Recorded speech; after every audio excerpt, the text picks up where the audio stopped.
Well, when you get such raving reviews, do you actually, does it? I guess it motivates you to write even more music and to get on with it, or do you just okay, cool, and then you just go on with your thing? Mostly okay, cool. I remember the first reviews we got, which were good for our 7-inch and stuff, when we released that back in 2005. I were more woohoo excited, but now it's like now it's. You were a dancing queen, dancing. Yeah, around. dancing fucking hell. I was dancing around Colbot. Woohoo! We got a good grade or whatever. But now it's like, I think it's much more interesting to read reviews that from people that actually care and that has really listened to the album, not like the reviews in Scream. What did you get there actually? 4. Ah. Yeah, and the most boring review ever. If you like clean production and Dimmu Borgir, this is not the album for you. But if you like raw stuff, you can check this album out. So what the fuck is that, man? Yeah, but they are only the biggest metal magazine in Norway, so why should they write well? Yeah, I know. But anyway, on the feedback on the music, do you feel that they, aside from the mentioned review, do you feel that they managed to grab what you're trying to express? Yeah, some do. Like, I think you did, and the guy in Morgenbladet captured the essence of what we're about.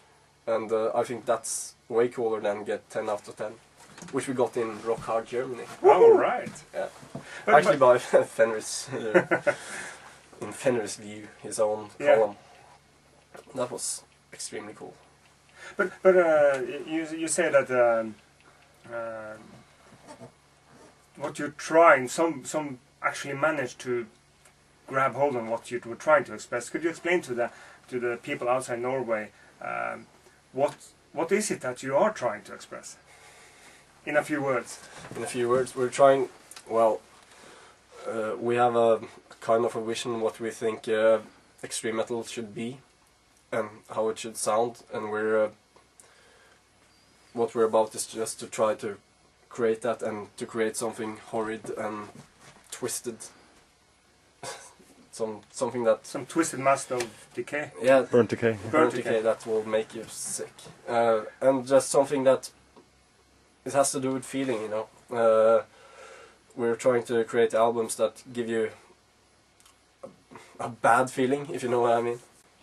Albums that has this clear sound where you can hear everything on the same level, blah blah. Do you feel that there is little or no feeling in those albums? Yeah, I feel they're not organic. And every album from those new, you know, fancy technical black metal, death metal bands, they all, well, almost sound the same, and they have always this new production which is up to date, which makes those albums a product of their time, and which when their next album's out, the last one will be outdated in some sorts, because they've updated like recording equipment and whatever, but they forget the soul and feeling of the music.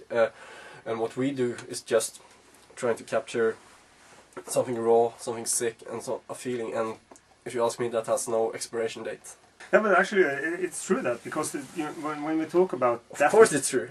When we talk about death metal, and people still mention the earlier albums like Left Hand Path, they mention the Autopsy albums. Yeah, it's they mention they're special. Yeah, they mention it in the same light in their eyes today as they did 20 years ago, or almost 20 years ago.